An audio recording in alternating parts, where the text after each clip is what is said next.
निजीकरण के विरोध में बैंक ऑफ इंडिया अधिकारी महासंघ के महासचिव कॉमरेड सुनील रांची पहुंचे हुए हैं और ये जन समर्थन की उम्मीद मन में पाले बैठे हुए हैं और इनको लग रहा है कि जिस तरीके से केंद्र सरकार लगातार निजीकरण की दिशा में आगे बढ़ रही है, ये जब जनता से अपील करेंगे, जनता इनके पक्ष में जो है समर्थन करेगी और सरकार पर एक दबाव बनेगा।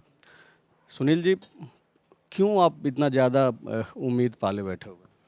देखिए, ऐसा है कि जनता के हित की बात हम करने के लिए हम निकले हैं, हम प्रेस कॉन्फ्रेंस बुलाए हैं। निजीकरण से किसी का भला नहीं होगा सिवाय इसके कि कुछ कॉरपोरेट हाउसेज हैं उनको बेनिफिट होने वाला है। मैं सिर्फ बैंक ऑफ इंडिया अधिकारी संघ का महासचिव नहीं हूँ। अधिकारियों की जो सबसे बड़ी संगठन है all India bank officers confederation, उसका मैं नेशनल एडवाइज़र हूँ। जी, नेशनल एडवाइज़र।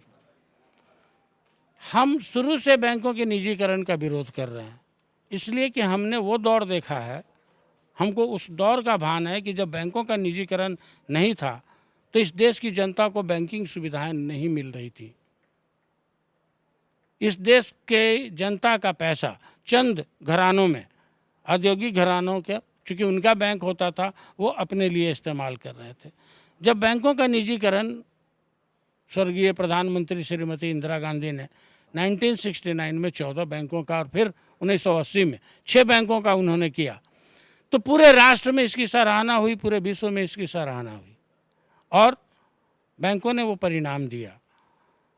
आप कृषि ऋण के मामले में देखिए, हम आत्मनिर्भर हो गए कृषि के क्षेत्र में, हम पीसी कल्चर में, हम हॉर्टिकल्चर में, हम पोल्ट्री में। सुनील जी, जनता जो आपको सुनेगी, जिससे आप चाह रहे हैं कि वो आपके पक्ष में खड़ा हो जाए सड़क पे या फिर जहाँ जिस जगह पे वो हो, उसको आप सीधे बताइए कि उसको क्या नुकसान होने जा रहा है। अगर कल बैंक ऑफ इंडिया का निजीकरण पूरे तरीके से 100% हो जाता है या फिर और भी जो भी बैंक जो पब्लिक सेक्टर की बैंकें हैं, तो पब्लिक को क्या नुकसान होगा? क्या उसका खाता नहीं खुलेगा, अकाउंट से पैसा नहीं निकलेगा? ये तो सीधा जो आम जो बैठा हुआ जो अंतिम व्यक्ति है वो ऐसे समझता है, उसको क्या नुकसान होने? देखिए, उसको नुकसान ये होगा कि आज सरकारी क्षेत्र के बैंक में आप जीरो बैलेंस पर भी खाता खोल लेते हैं। प्राइवेट सेक्टर में आपके लिए जो राशि है वो राशि बहुत बहुत बड़ी जनसंख्या को उपलब्ध नहीं है कि वो अपना खाता खोले।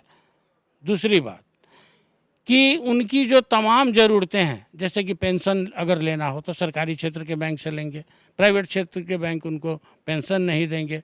अगर उनको कृषि ऋण लेना हो तो सरकारी क्षेत्र के बैंक देंगे, प्राइवेट सेक्टर के बैंक नहीं देंगे। एजुकेशनल लोन प्राइवेट सेक्टर के बैंक नहीं देते हैं, ना के बराबर देते हैं, सरकारी क्षेत्र के बैंक देते हैं। तो हमारी जो जनसंख्या और उनकी जो बहुत बड़ी जो ज़रूरतें हैं उसका पूरा करने का सामर्थ्य सिर्फ सरकारी क्षेत्र के बैंकों में है। प्राइवेट सेक्टर के जो बैंक हैं, प्राइवेट क्षेत्र के जो बैंक हैं, निजी क्षेत्र के जो बैंक हैं, वो सिर्फ जहां उनको फ़ायदा होगा वहीं काम करेंगे, वो देश हित में या जनहित में काम नहीं करेंगे। मतलब आप ये बोल रहे हैं कि पीएम नरेंद्र मोदी, जिनकी गवर्नमेंट चल रही है केंद्र में, और जो वित्त मंत्री हैं निर्मला सीतारमन, वो जो निजीकरण के हित में जो वकालत कर रही हैं और प्रधानमंत्री जो कर रहे हैं वो जन विरोधी है और आम लोगों को इन सुविधाओं से जो है वंचित हो जा रहा है। हाँ, बिल्कुल बिल्कुल। और बात नरेंद्र मोदी की और निर्मला सीतारमन की नहीं है, ये निजीकरण के पैरोकार तो लगभग हर पार्टियां रही हैं, क्योंकि उनके निहित स्वार्थ उसमें है। ये कॉरपोरेट हाउसेस उनको फंडिंग करती है, तो गवर्नमेंट को ही लेना है और गवर्नमेंट को लेना है। तो ये निजीकरण की जो शुरुआत हुई, ये 1991 में शुरुआत हुई। उस समय बीजेपी की सरकार नहीं थी, कांग्रेस की सरकार थी, जिस समय की वो एलपीजी लागू हुआ, और तब से ये प्रयास चल रहा है कि उसको निजीकरण, चूँकि निजी पूंजी फिर हावी हो रहा है, पूंजीपति हावी हो रहे हैं सरकार के ऊपर, ये प्रक्रिया चल रही है। मेरा पर्सनल एक्सपीरियंस है, जब हम लोग बतौर पत्रकार खबरें करते हैं इस तरीके की, खास करके बैंकों से जुड़ा हुआ जो निजीकरण के विरोध में आप लोग का आंदोलन तो लंबे अरसे से चल रहा है, कभी कभी सड़क पे भी लोग आते हैं। हम लोग जब इन खबरों को लेकर के पहुंचते हैं अलग अलग माध्यमों से, जैसे कि हम लोग न्यू मीडिया का हिस्सा हैं, तो सोशल मीडिया के जितने भी प्लेटफॉर्म हैं उस पर आपसे जो बातचीत हो रही है उस पर खबरें लगेंगी।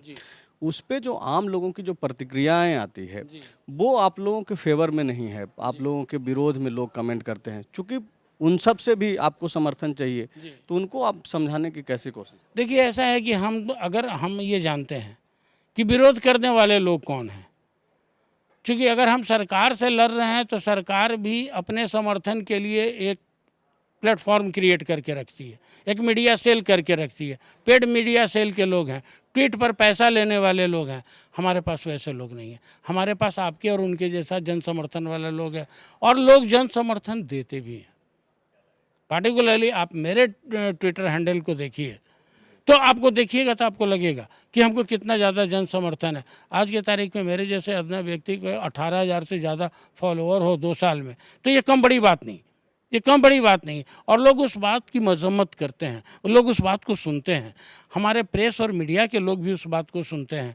हम फिर 28 तारीख को दूरदर्शन वालों को हमने टाइम दिया हुआ है। इसके पहले ललन टॉप को हमने 28 मार्च को हमारा साक्षात्कार हुआ, उन लोगों ने कहा। तो ऐसा नहीं है कि नहीं सुन रहे हैं, प्रेस और मीडिया के लोग भी सुन रहे हैं। सरकार के पास संसाधन ज़्यादा है, हमारे पास जन समर्थन ज़्यादा है।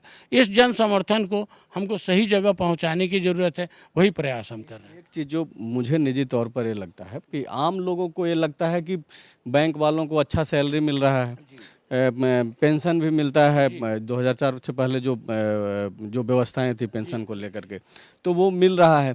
इन लोगों को कोई फ़र्क नहीं पड़ता है, चाहे वो महंगाई हो, बेरोजगारी हो, तो कोई जो आम लोग जो सोचता है, तो उसको आप कैसे बताएंगे कि आप भी उनके लिए खड़े हैं?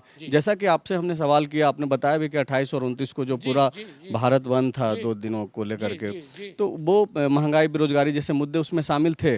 लेकिन जनता तक ये चीज़ें जो है नहीं पहुंच पाती है, भले ही वो उसका मीडिया में कवरेज हो, लेकिन जनता क्यों नहीं उसको समझ पा रही? जनता को समझाना होगा, यही तो दिक्कत है कि जनता तक ये बात पहुंचाने के लिए हम अथक प्रयास कर रहे हैं।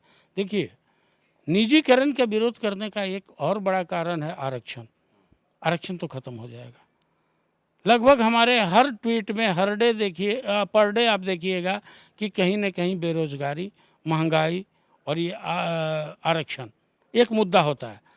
पहले बहुत लोगों को नहीं समझ में आता था, आज 2 लोग समझ रहे हैं, कल 4 समझेंगे, परसों 8 समझेंगे। इसी तरह से चीज़ें चलती है, क्योंकि स्पॉन्टेनियसली लोग उठ के खड़े हो जाएंगे। हम भी जानते हैं कि ये मेरे लिए संभव नहीं है, लोगों के लिए संभव नहीं है। पुनः संसाधन भारी पड़ जाता है उनके लिए। जो उनके प्रतिनिधि हैं, जो चुने गए प्रतिनिधि हैं, उनकी बातें उनको ज़्यादा ऑथेंटिक लगती है।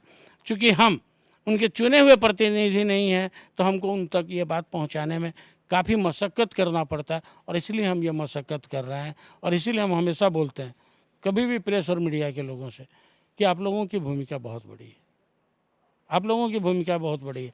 हमको ये भी मालूम है कि हो सकता है कि आपके दिल में जो बातें हों वो तमाम चीज़ें आप बाहर नहीं रख पाएँ, आपकी अपनी बाध्यता होगी। लेकिन आप भी इस बात को अच्छी तरह समझते हैं, इसलिए कि आपने अगर मेरे से सवाल पूछा, इसका मतलब ये थोड़े है कि निजीकरण के फायदे और नुकसान आपको नहीं मालूम है, आपको भी मालूम है। आप मेरे मुंह से सुनना चाहते थे कि हाँ, कि ये ताकि लोगों तक ये बात पहुँचे, और इसलिए मैं आपको ये बात बोल रहा हूँ कि हमने करा। सवाल ये है, आप लोग जो जन समर्थन, चूँकि हम फोकस इन्हीं चीज़ों पे रख रहे हैं, क्योंकि मेरे जो आप प्रेस कॉन्फ्रेंस की उसमें सबसे बड़ा मुद्दा तो निजीकरण का ही है। बैंक से जुड़ा हुआ मसला और भी है जिस पे हमेशा बातचीत होते रहती है। तो ये निजीकरण के विरोध में जो जन समर्थन की जो आप को लेकर के जो घूम रहे हैं, तो पॉलिटिकल पार्टियों के साथ भी आप लोगों की कोई बातचीत हो रही है, जो विपक्ष की पार्टियां हैं, कि आप लोग भी सड़क पर आइए या फिर समर्थन दीजिए? जी हाँ, बातें हो रही हैं, और संसद में भी अब आवाज़ उठने लगी है, संसद में भी आवाज़ उठने लगी है।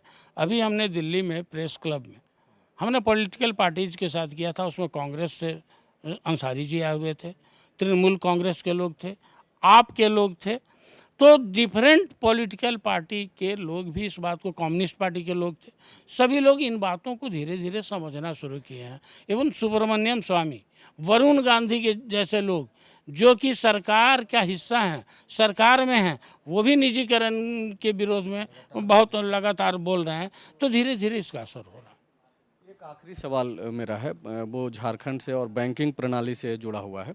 क्योंकि मुख्यमंत्री यहाँ पे जो हेमंत सोरेन हैं, वो बीते दिनों जब बजट सत्र चल रहा था तो सदन के भीतर उन्होंने एक बात कही कि आदिवासियों का ये प्रदेश है और आदिवासियों को ही जो है बैंकों में घुसने नहीं दिया जाता। उनका मतलब कहने का तात्पर्य यह था कि जब लोन लेने के लिए वो लोग जाते हैं तो पैसे वालों को तो लोन मिल जाता है, जो सक्षम वर्ग है, कॉरपोरेट हाउस टाइप के लोग हैं या फिर जो पूंजीवादी व्यवस्था के तहत जो लोग हैं, लेकिन ट्राइबल्स को लोन नहीं मिल पाता है। उसका उससे एक डाटा भी उन्होंने सदन में रखा था।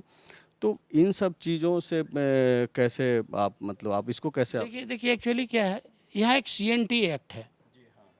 वो CNT एक्ट सबसे बड़ा स्टम्बलिंग ब्लॉक है कि बैंक उसको ऋण देने में, चूँकि वो उसको मॉर्गेज नहीं कर सकती है, बैंक उसको मॉर्गेज नहीं कर सकती हैं। यह रास्ता माननीय मुख्यमंत्री श्री हेमंत सोरेन जी को ही निकालना होगा कि आखिर उसकी सरकार अगर उसको काउंटर गारंटी दे दे, बैंक वाले पैसा देंगे।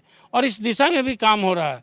कल हमारी बातचीत हुई थी, कल हमारे NVG के जो महाप्रबंधक हैं उन्होंने बताया कि फाइनेंस सेक्रेटरी इसमें लगे हुए हैं और सरकार भी इस बात की तरफ चिंतित है और आगे आने वाले समय में निश्चित तौर पे आप देखेंगे कि उसमें गुणात्मक सुधार होगा और हम लोग सभी लोग उसके लिए प्रयासरत हैं कि सभी तबके को मिलेगा। TheFollowUp.in. Like, share, and subscribe. www.thefollowup.in